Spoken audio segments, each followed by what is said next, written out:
ഇപ്പോൾ ഭക്ഷണ രീതിയും ഹെപ്പറ്റൈറ്റിസ് എയും തമ്മിലുള്ള ബന്ധം എന്ന് പറഞ്ഞാൽ ഇപ്പോൾ എ വൈറസും ഈ വൈറസും മലിനജലം, ഫുഡ് എന്നിവയിലൂടെയുള്ള സ്പ്രെഡ് ആവുന്ന ഒരു വൈറസാണ്. നമ്മൾ അത്ര വൃത്തിയില്ലാത്ത ഭക്ഷണമോ മലിനമായ ജലമോ ഉള്ളിലോട്ട് ചെല്ലുമ്പോൾ അത് മുഖാന്തരം നമ്മുടെ ബ്ലഡിലേക്ക് കലർന്ന് അത് ലിവറിൽ വന്ന് എത്തി ലിവറിൽ ഡാമേജ് ഉണ്ടാക്കുന്ന രണ്ട് വൈറസുകളാണ് ഹെപ്പറ്റൈറ്റിസ് എ വൈറസും ഈ വൈറസും. എറണാകുളം മെഡിക്കൽ ട്രസ്റ്റ് ഹോസ്പിറ്റലിലെ ഗ്യാസ്ട്രോ എൻട്രോളജി വിഭാഗം കൺസൾട്ടന്റ് ഡോക്ടർ അനിൽ ജോസ് കോക്കാട്ടാണ്.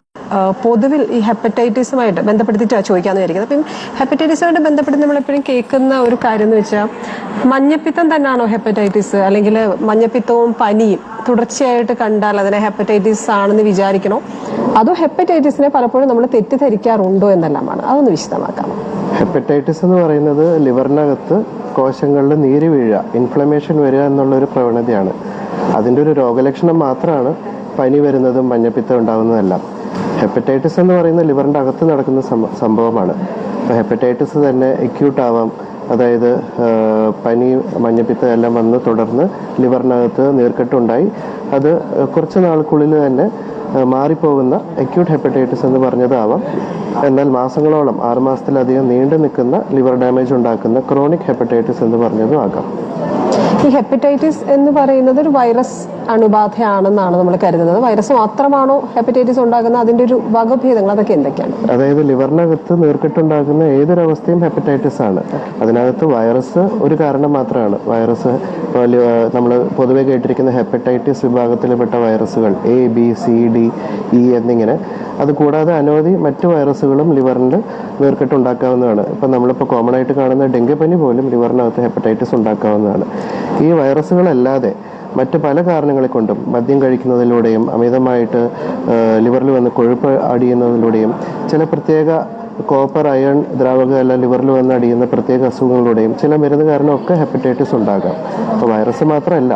പക്ഷേ ഈ വേൾഡ് ഹെപ്പറ്റൈറ്റിസ് ഡേ എന്ന് പറയുന്നതിൽ കൂടുതലും ഇമ്പോർട്ടൻസ് കൊടുക്കുന്നത് വൈറസും പോലെ ഉണ്ടാകുന്ന ഹെപ്പറ്റൈറ്റിസിനാണ്. ഡോക്ടർ, ഇപ്പം ഡെങ്കുപ്പനി വരെ ഒരു പക്ഷേ കരളിനെ ബാധിക്കുന്ന തരത്തിൽ അല്ലെങ്കിൽ ഹെപ്പറ്റൈറ്റിസിലേക്ക് ആകാന്ന് പറയുമ്പോൾ ഡെങ്കുവിന് കാരണമാകുന്ന വൈറസ് കരളിനെയും ബാധിക്കാമെന്നാണോ?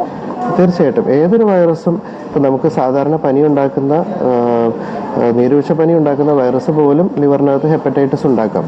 പക്ഷേ ഒട്ടുമിക്ക സന്ദർഭങ്ങളിലും ആ ലിവറിലുണ്ടാകുന്ന ആ ഒരു നീർക്കെട്ട് അത് സെൽഫ് ലിമിറ്റിംഗ് തന്നെ മാറിപ്പോകുന്ന ഒരു അവസ്ഥയിലുള്ള വളരെ ചുരുക്കം ചില ആളുകളാണ്, എസ്പെഷ്യലി ഈ ഡെങ്കു വൈറസിൻ്റെ തന്നെ കൂടുതൽ സിവിയർ ആയിട്ടുള്ള കേസുകളിൽ മാത്രം ചിലപ്പോൾ ഡെങ്കു ഹെപ്പറ്റൈറ്റിസ് എന്ന് പറഞ്ഞ് ലിവർ ഫെയിലിയർ ഉണ്ടാക്കാവുന്ന ഒരു അവസ്ഥയിലേക്ക് നീങ്ങാവുന്നതാണ്. ഡോക്ടർ, ഇപ്പം അതായത് ഡെങ്കു ഫീവറിന് കാരണമാകുന്ന വൈറസ് വരെ ബാധിച്ചേക്കാം എന്നുള്ള ഒരു കോവിഡ് വരെ ബാധിച്ചേക്കാം, കോവിഡ് വരെ ലിവറിനെ ബാധിച്ചേക്കാം എന്നുള്ളതാണ്.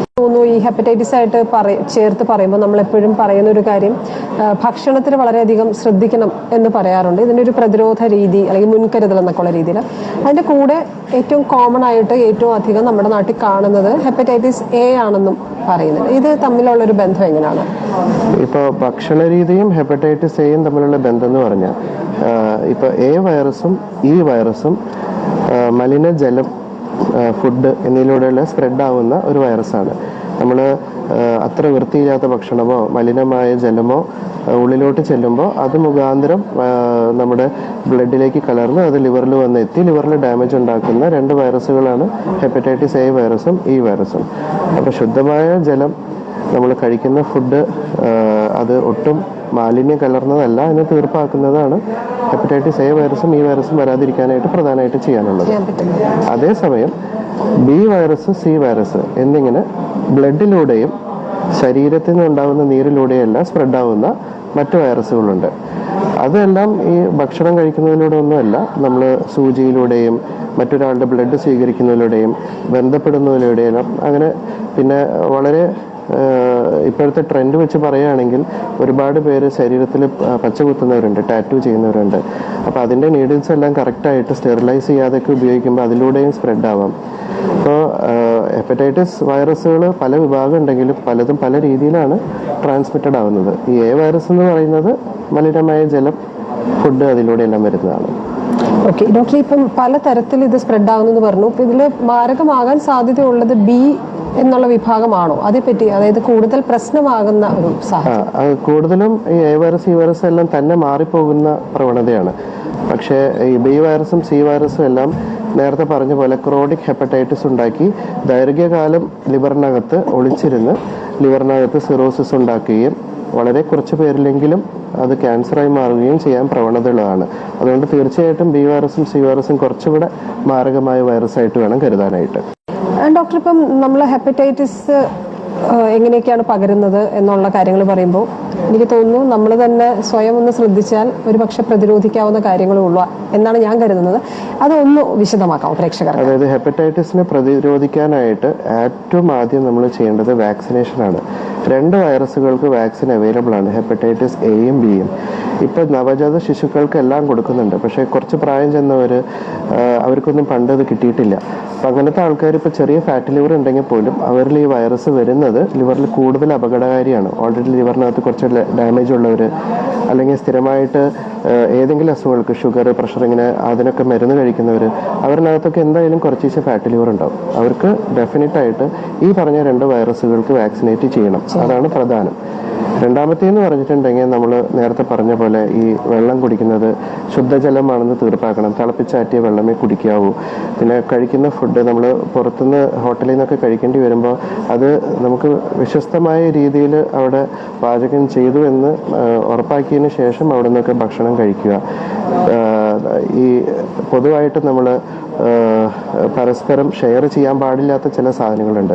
അതായത് ഷേവ് ചെയ്യാൻ ഉപയോഗിക്കുന്ന റേസർ, നഖം കട്ട് ചെയ്യാൻ ഉപയോഗിക്കുന്ന നെയിൽ കട്ടർ, ഇതൊന്നും ഷെയർ ചെയ്യാതിരിക്കുക. പേഴ്സണൽ ഗ്രൂമിംഗ് ആയിട്ടുള്ള ഉപയോഗിക്കുന്ന എല്ലാം നമ്മൾ മാത്രം ഉപയോഗിക്കുക. പിന്നെ ഈ പച്ച കുത്താനൊക്കെ പോകുന്ന സ്ഥലങ്ങൾ, നമ്മുടെ ഫേസിനകത്ത് ട്രീറ്റ്മെൻറ്റ് ചെയ്യാനായിട്ട് പോകുന്ന ക്ലിനിക്കുകൾ, അവിടെയെല്ലാം അവർ ഉപയോഗിക്കുന്ന സൂചികൾ നല്ലപോലെ സ്റ്റെറിലൈസ്ഡ് ആണ് എന്ന് ഉറപ്പാക്കുക. ഈ ശാരീരിക ബന്ധം പുലർത്തുമ്പോൾ ആവശ്യമുള്ള പ്രൊട്ടക്ഷൻ എല്ലാം ഉപയോഗിക്കുക. ഇങ്ങനെയെല്ലാം നമുക്ക് ഈ വൈറസുകൾ സ്പ്രെഡ് ആവുന്നതിന് തടയാൻ സാധിക്കും. ഡോക്ടർ, ഇപ്പം വെള്ളം ഇതിലൊരു വലിയ ഘടകമെന്ന് പറയുമ്പം നമ്മുടെ വെള്ളത്തിൽ എനിക്ക് തോന്നുന്നു പ്രത്യേകിച്ച് നഗരങ്ങളിൽ വെള്ളത്തിന്റെ സ്കോസിറ്റിയും കൂടെ വരുമ്പോഴത്തേക്കും മിക്കവരും ടാങ്കറിൽ വെള്ളം അടിച്ച് എടുക്കാറുണ്ട്. ചിലർ കുപ്പിയിൽ ആ ബ്രാൻഡുകൾ നോക്കി മേടിച്ച്. പക്ഷെ അതൊക്കെ എത്രമാത്രം സുരക്ഷിതമാണെന്ന് നമുക്ക് പറയാൻ സാധിക്കുമെങ്കിൽ നമ്മുടെ വീട്ടിൽ ഉപയോഗിക്കുന്ന കുടിക്കാനും പാചകം ചെയ്യാനും ഉപയോഗിക്കുന്ന വെള്ളം തിളപ്പിച്ചാറ്റി ഫിൽട്ടർ ചെയ്യുക. ഇതിലൂടെ നല്ലൊരു ശതമാനം വൈറസുകളും നമുക്ക് ഇല്ലാതെയാക്കാം എന്നുള്ളതാണ്. അതല്ലാതെ ഞാൻ ചോദിക്കുന്നത്, ഇപ്പം നമ്മളിങ്ങനെ ബ്രാൻഡഡ് ആയിട്ട് വരുന്ന പലതരം ലേബലിൽ വരുന്ന ഈ വെള്ളങ്ങൾ ഈ പറയുന്ന പ്രശ്നങ്ങൾ ഒഴിവാക്കും എന്നൊരു വിശ്വാസം അത്ര സുരക്ഷിതമാണ്. ഒരു വിശ്വാസം മാത്രമായി കുടിക്കണം.